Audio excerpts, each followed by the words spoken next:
Bonjour à vous, mon nom est Marie-Ève Prince. Je suis physiothérapeute en rééducation périnéale et propriétaire de la clinique Cigonia. Cigonia, c'est un centre spécialisé en rééducation périnéale.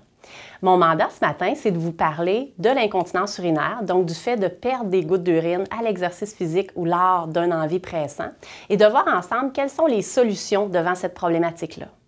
Tout d'abord, si on définit l'incontinence urinaire, c'est le fait de perdre une goutte ou plusieurs gouttes d'urine dans des moments qui sont inopportuns. Les situations qui arrivent le plus souvent, c'est le fait de perdre des urines lors de la pratique d'un exercice physique intense ou lors de la toux, l'éternuement, mais aussi dans des mouvements aussi simples que soulever un enfant, que soulever une charge du sol. La deuxième situation où on retrouve beaucoup d'incontinence urinaire, c'est dans les situations où il y a des envies pressantes.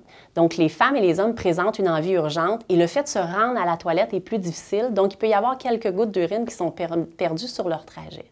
Cette problématique-là peut survenir autant chez les hommes que les femmes, mais la proportion est différente. Donc, on rencontre environ 60% des femmes qui vont présenter une problématique d'incontinence urinaire passé l'âge de 60 ans, alors que la proportion est d'environ 30% chez les hommes. Qu'est-ce qui fait qu'on présente ou non des fuites d'urine? En fait, c'est très lié à certains facteurs de risque. Chez les femmes, on retrouve l'accouchement et la grossesse comme étant des facteurs de risque très importants. Chez les hommes, on a les chirurgies de la prostate qui nécessairement risquent d'amener de l'incontinence urinaire. Mais dans les deux sexes, on a la constipation, le fait de tousser, d'être un fumeur chronique, d'avoir une certaine forme d'obésité et aussi d'avoir une constipation plus importante qui nous amène à pousser et à affaiblir notre musculature du plancher pelvien. Maintenant, si on regarde un peu, qu'est-ce qui fait qu'une femme va développer une incontinence urinaire ou qu'un homme va développer une incontinence urinaire par rapport à ses amis, collègues qui n'en développeront pas? On a parlé tout à l'heure des facteurs de risque, mais il y a aussi certains mécanismes qui sont impliqués dans le développement de la problématique. Donc, les deux mécanismes principaux, c'est tout d'abord l'atteinte du plancher pelvien.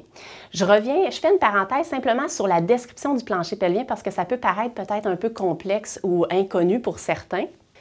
Donc, le plancher pelvien, c'est une structure musculaire qui va prendre place entre les deux os du bassin, donc entre le pubis et le coccyx et entre les deux os des fesses. C'est une structure musculaire qui a quand même une certaine épaisseur et qui a comme fonction de supporter les organes qui sont installés à l'intérieur du bassin, mais aussi de refermer les orifices, donc orifice urétral et anal chez les hommes et les femmes et l'orifice vaginal chez les femmes.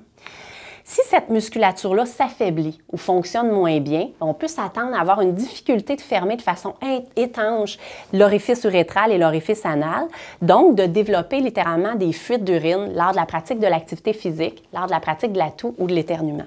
Donc, le deuxième mécanisme qui explique aussi l'apparition d'incontinence urinaire, c'est le fait que les structures de soutien, qui sont en fait les ligaments qui maintiennent les organes à leur place à l'intérieur du bassin, deviennent un petit peu plus laxes en vieillissant ou ayant subi, par exemple, des pressions exagérées pendant plusieurs années. Le troisième mécanisme, si je peux me permettre, c'est un mécanisme qui va toucher beaucoup plus la vessie. Donc, c'est dans un contexte où les femmes et les hommes vont souffrir d'incontinence urinaire d'urgence. Il est possible qu'il y ait une atteinte au niveau de la musculature de la vessie qui fait en sorte que la contraction va être beaucoup trop vive au niveau de la vessie et ça pourrait amener une fuite d'urine parce que la pression dans l'urètre va être beaucoup trop élevée. Quelles sont les solutions devant la problématique d'incontinence urinaire ou de perte d'urine? En fait, les solutions, il y en existe plusieurs. La première, la plus reconnue scientifiquement, et l'intervention de première ligne, c'est la physiothérapie périnéale. Le renforcement périnéal consiste à contracter la musculature vaginale, la musculature rectale, comme si on voulait cesser une urine ou cesser le passage d'un gaz, et de tenir cette contraction-là jusqu'à fatigue la musculature. La contraction devra être répétée pour avoir effectivement un effet de renforcement. La deuxième option qui s'offre à vous, c'est le recours au pessaire. Le pessaire, c'est une petite prothèse qu'on peut insérer à l'intérieur du vagin et qui va nous permettre de bloquer le jet d'urine lorsqu'il y a une pratique d'activité physique.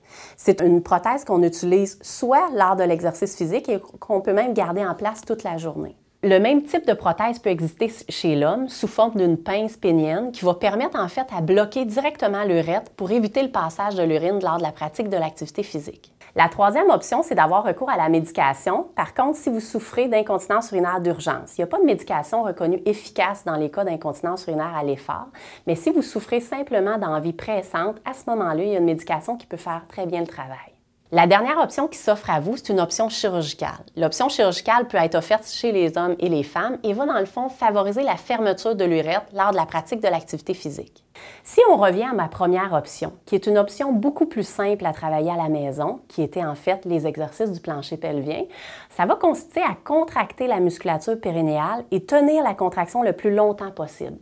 Généralement, comme hommes et femmes, on devrait être capable de tenir cette contraction-là pendant au moins 10 à 12 secondes et de répéter cette contraction-là au moins 10 fois. Mais comment on pratique ça à la maison? En fait, on suggère dans un premier temps de prendre la position allongée, les genoux fléchis, et dans cette position-là, vous allez être en mesure de mieux sentir l'excursion de la musculature du plancher pelvien. Le muscle, quand il bouge en position debout, il a à soulever tout le poids du corps des organes qui sont déposés sur la musculature, alors notre perception est moins bonne. Par contre, si vous faites l'exercice en position couchée, ce mouvement-là va être libre d'une quelconque pression et vous allez être en mesure de bien percevoir ce changement-là de mouvement au niveau du plancher pelvien. Sachez qu'il est normal que si vous ayez pratiqué cet exercice-là à la maison, ce n'ait pas été la solution miraculeuse pour toutes les femmes ou tous les hommes. Préalablement, c'est très pertinent d'avoir une évaluation du plancher pelvien pour s'assurer que la contraction va être faite de manière adéquate. Donc, si le succès n'a pas été de votre côté, inquiétez-vous pas, le fait d'avoir un exercice qui est plus approprié, qui est plus individualisé et supervisé, va assurer un gain au niveau de la récupération des pertes d'urine. Donc, sur ça, je vous souhaite un bon entraînement et je vous invite à lever le voile sur cette problématique-là parce qu'évidemment, ça peut avoir des graves conséquences sur votre capacité de vous intégrer à travers les différentes classes d'exercices et on ne souhaite pas que vous vous retiriez des activités physiques que vous pratiquez parce que dans ces cas-là, dans tout cas, il existe des solutions.